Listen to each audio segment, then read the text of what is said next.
ብዙዎች በዚህ በዶሮ እርባታ ላይ የሚቸገሩበት አንድ ምክንያት አለ። እሱም ዶሮቼ እንቁላል መጣል አቆሙ፣ ዶሮቼ እንቁላል አልጀምራሉ ብዙ ሰዎች ጥያቄ ነውና ለዚህ መፍትሄ ዛሬ ይዤላችሁ መጥቻለሁ። በተለይም ደግሞ ዶሮቻችሁ ከእንቁላል ከሚጀምሩበት እድሜያቸው አለፍ ሲሉ ወይም ደግሞ እንቁላል የመጣልን ባህሪ ሳያሳዩ ሲቀሩ የእንቁላል መጠን ማነስ ሲኖር፣ ብዛት ማነስ ሲኖር፣ እንዲሁም ደግሞ ዶሮቻችሁ ድንገት የምርት ማቆም ሲኖር ምን አይነት ጉዳዮችን ማስተካከል እንዳለባችሁ ዛሬ በዚህ ቪዲዮ የምንመለከት ነው የሚሆነው።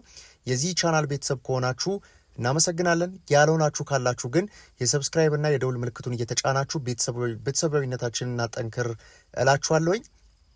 ዛሬ በስፋት የምንመለከተው እንግዲህ ዶሮቻችን እንቁላል የማይጀምሩባቸው ምክንያቶች ምን ጉዳዮችን መፈተሽ አለብን፣ ከዚህ በተጨማሪ ደግሞ ድንገት የምርት ማቆም ሁኔታ ውስጥ ላሉ ዶሮች ደግሞ ምን አይነት ቅድመ ሁኔታዎችን ተከትለን ዶሮቻችን ወደ እንቁላል ምርት እንመልሳቸዋለን የሚባሉ እጅግ በጣም የጀርባ አጥንት ናቸው የሚባሉ በጣም ወሳኝ የሚባሉ ነገሮችን ነው የምነግራችሁ። ከመጀመሪያው ታዲያ ስጀምር ከመጀመራችን በፊት ግን የ104ኛ ዙር ስልጠና ላይ ደርሰናል። 105ኛ ዙር ስልጠናችንን መሳተፍ ለምትፈልጉ ለሁላችሁም መጪው ሰኞ ስልጠና የሚጀምር ነው የሚሆነው። ቅዳሜና እሁድ ላይ ምዝገባ ይኖረናል። በ0954 62 13 24 ደውላችሁ መመዝገብ ይቻላል። የምርትና አገልግሎታችንንም ፉል ፓኬጁን መጠቀም የምትፈልጉ ካላችሁ በዚሁ ስልክ እየደወላችሁ እኛን ማግኘት ትችላላችሁ። አድራሻችን ዱከም ብሉ ናይል ህንፃ ሁለተኛ ፎቅ ላይ እንገኛለን።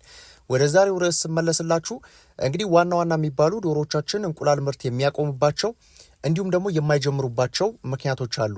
ዶሮቻችን በምን ምክንያት ነው እንቁላል ምርት ያቆሙት ወይም ደግሞ እንቁላል ምርት ላይ ነበሩ በመካከል ግን ምርት የቀነሱ ዶሮዎች ይኖራሉና እነዚህን አሁን የምነግራችሁን ምክንያቶች በደንብ መፈተሽ አስፈላጊ ነው። በመጀመሪያ ደረጃ እድሜያቸው መታየት መቻል አለበት። ዶሮቻችን እንግዲህ በወጣትነት ዘመናቸው ከ1 ሳምንት እስከ 3 ሳምንት በሚሆን ሁኔታ ምርት መቀዛቀዝ ይታይባቸዋል። ዶሮቻችን እንግዲህ ምርት ከጀመሩ ከ1 ወር እስከ 8 ወር ድረስ ባለው በተከታታይ የሚጥሉ ነው የሚሆነው። ነገር ግን በዚህ ለተከታታይ 8 ወር በሚጥሉባቸው ጊዜያቶች ውስጥ በመካከል ግን ከ1 እስከ 3 ሳምንት ያክል የምርት መቀዛቀዝ በጣም ተፈጥሯዊ በሆነ መንገድ ሊታይ ይችላል። ይሄ ዶሮቻችን ሞልት በሚያደርጉበት ሰዓት ወይም ደግሞ አኑዋል ሞልት ከምንለው ውስጥ የሚጠቀስ ነው። ላባ ማርገፍ ከምንላቸው ውስጥ የሚጠቀስ ነው። ስለዚህ ዶሮቻችን ላባ በሚያራግፉበት ሰዓት ላይ የምርት መቀዛቀዝ ሊኖር ይችላል። ይህንን አንድ ከግምት ውስጥ ማስገባት አስፈላጊ ነው። ሁለተኛ የብርሃን መቆራረጥ ካለ የብርሃን በበቂ ሁኔታ ያ ማለት የብርሃን መጠን ከአምፖሉ የሚገኘው መጠን ከዚህ በተጨማሪ ደግሞ የአምፖሉ የብርሃን ርዝማኔ ለምን ያክል ሰዓት በራላቸውና ምን ያክል ዋት ያስፈልጋቸዋል የሚለውንም ከግምት ውስጥ ማስገባት አስፈላጊ ነው። የብርሃን መቆራረጥ ካለ ዶሮቻችን የምርት ሁኔታ ላይ በጣም ከፍተኛ መዋዠቅ እንዲኖረው ያደርጋል፣ ተከታታይነትም እንዳይኖረው ያደርጋል ማለት ነው። እንግዲህ ዶሮችን ስንመለከታቸው ለተከታታይ 5 ለተከታታይ 4 ለተከታታይ 7 ለተከታታይ 9 እንቁላሎችን የመጣል አቅም አላቸው። በአጠቃላይ ግን አንድ ዶሮ መጣል ከጀመረች በኋላ ከ1 እስከ 10 እንቁላሎችን በተከታታይ ትጥላለች። ከዚህ ውስጥ ግን አንድ ቀን እረፍት ይኖራታል ማለት ነው። ስለዚህ የዚህን እረፍት ይሄ በጣም ናቹራል በሚባል መንገድ ወይ ተፈጥሯዊ በሚባል መንገድ ነው አሁን የነገርኳችሁ። ነገር ግን ደግሞ ከዚህ ውጪ ምናልባት አንዳንድ እንዳልኳችሁ የብርሃን መቆራረጥ የሚኖር ከሆነ ይሄ ኦቭሌት የሚያደርግበትን ወይም ደግሞ እነዚህ ፎሊክሎች ስቲሙሌት የሚያደርጉበትን መጠን ይገታል ማለት ነው። ስለዚህ ዶሮቻችን እያለፉ መጣል እንዲጀምሩ አስተዋጽኦ ሊያደርግ ይችላል የብርሃን መቆራረጥ ማለት ነው። ሌላው ከግምት ውስጥ መግባት ያለበት ጉዳይ ምንድነው? ከስትረስ አንጻር ለምሳሌ ዶሮቻችንን ባላወቅነው ምክንያት ልንረብሻቸው እንችላለን፣ ውጥረት ልንፈጥር እንችላለን። አንዳንድ ያልተገቡ ነገሮችን እርባታ ውስጥ አድርገን ሊሆን ይችላል። ዶሮቻችን ለጊዜያዊነት በጣም የማይቆይ 1 ቀን 2 ቀን ያክል የእንቁላል መዋዠቅ ሊከሰት የሚችልበት ሁኔታ ይኖራል ማለት ነው። ከዚህ በተጨማሪ ደግሞ ማወቅ ያለብን ከበሽታ ጋር ተያይዞ ነው። ብዙ ጊዜ እንግዲህ ዶሮቻችን በበሽታ ሲጠቁ መሞትን ብቻ ማሰብ የለብንም። ዶሮቻችን እንግዲህ በበሽታ በተለይ ኢዲኤስ 78 የምንለው ወይም ደግሞ ኤግ ድሮፒንግ ሲንድረም የምንለው ወይም ደግሞ ኢዲኤስ 76 የምንለው አይነት የበሽታ አይነት ይሄ የማህፀን ቧንቧን ብቻ ሊያጠቃ የሚችል አይነት በሽታ ነው። ስለዚህ ይሄ በሚሆንበት ሰዓት እንግዲህ በቅድመ መከላከልም እንዲሁም ደግሞ ድህረ መከላከል ሕክምናም ደግሞ ማየት ይገባናል ማለት ነው። ስለዚህ ዶሮቻችን በጣም ጤነኞች ናቸው። ኦልሞስት ዜሮ ሞርታሊቲ ነው የሚሆነው። ምንም አይነት የበሽታ ምልክት አታዩባቸውም። ነገር ግን ደግሞ በእንቁላላቸው ላይ በተለያየ አይነት ሁኔታ ዶሮቻችን የተለያየ የእንቁላል ቅርጽን እንዲሁም ደግሞ የእንቁላል ቅርፊትን ሊያሳዩን ይችላሉ። አልፎ አልፎም ደግሞ የእንቁላል ምርት መቀነስን ወይም ደግሞ ሼለስ የሆኑ የእንቁላል ቅርፊት የሌላቸውን እንቁላሎች ከመጣል ጋር ተያይዞ አብዛኛውን ይሄ በሽታ የምላችሁ የሚጎዳው የማህፀን ቧንቧን ስለሆነ ዶሮቻችን እንቁላል ምርት ከማምረት እንዲቆጠቡ ያደርጋቸዋል። እንቁላሉንም ወደ ተለየ ወደ አልተለመደ አይነት እንቁላል የመቀየርም አቅም አለው ማለት ነው። ስለዚህ ዶሮዎቻችን በበሽታም ሲያዙ እንደዚህ አይነት ምልክቶችን ሊያሳዩ ይችላሉና እነዚህ ዶሮዎች እጅግ በጣም ጤነኛ ሆነው ነገር ግን ደግሞ ዝቅተኛ የሆነ የእንቁላል ምርትና እንዲሁም ደግሞ የማይጠበቅ የተለየ አይነት ከዚህ በፊት ከለመዳችሁት አይነት የእንቁላል አይነት ወጣ ያለን አይነት እንቁላልን ሲጥሉ ይታያል ማለት ነው። ስለዚህ ከዚህ ጋር ተያይዞ ይህንንም ከግምት ውስጥ ማስገባት እጅግ በጣም የተሻለ ነው የሚሆነው። ከዚህ በተጨማሪ ደግሞ ዶሮቻችን ጭር በሚሉበት ሰዓት ጭር ማለት ብሩዲንግ የምንለው